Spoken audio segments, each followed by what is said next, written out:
madali maging tatay. Pero mahirap magpakananay. Mahirap magpakatatay. At anong ibig ko? Ito po yung paggampay sa puso natin ng tiwala ng Diyos na tayo ay magbubuo ng pamilya. Amen po ba? Amen. At sana po maging katulad tayo ni San Jose, lalo na ang mga magulang, na sa tiwala ng Diyos na ibinigay, hindi sinira ng Panginoon ni San Jose ang tiwala ng Diyos. Ginampanan niya ito. Siya'y tunay naging tagapag-alaga at tagapagtanggol ng kanyang mag-ina. Ngayon, ito po ang aking kasi pati dito po sa atin, sa Lantik, dito sa ating parokya, para bagang ang dami na dumadami ang mga pamilya na nawawasak. Wasak talaga. Para bagang sasabihin ng lalaki, ay hindi na ako masaya sa iyo, maghiwalay na tayo. Babus. Parang hindi nila nakita na ang tiwala ng Diyos ay nasa inyo at ang ipinagkatiwala sa inyo, pamilya ninyo.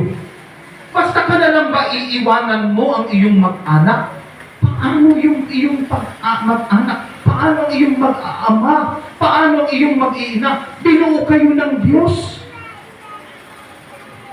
Dahil porket may nasarapan ka ng ibang kandungan, iiwanan mo na lamang ang iyong pamilya. Ano na lang yun? Mga kapatid, huwag nating sirain ang ating mag-anak. Huwag nating sirain ang tiwala ng Diyos sa atin.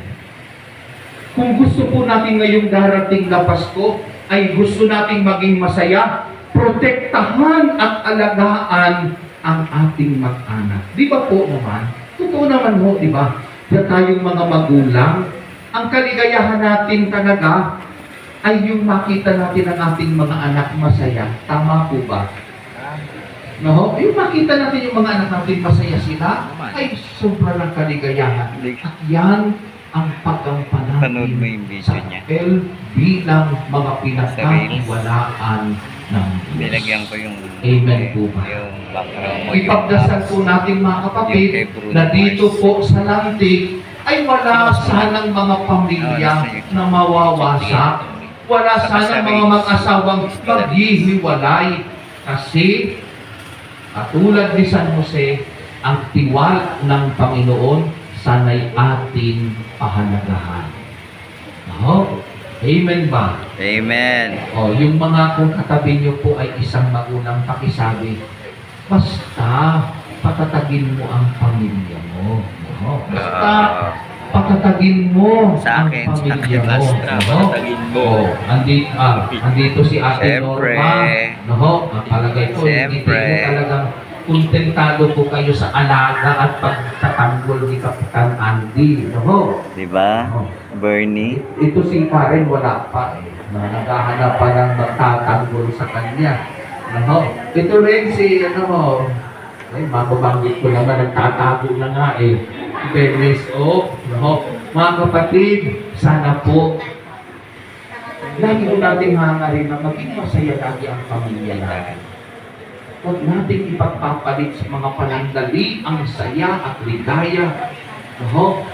Sapagkat ang tunay na ligaya natin ay nasa buong mag-anak, sa buong pamilya, magkakasama-sama.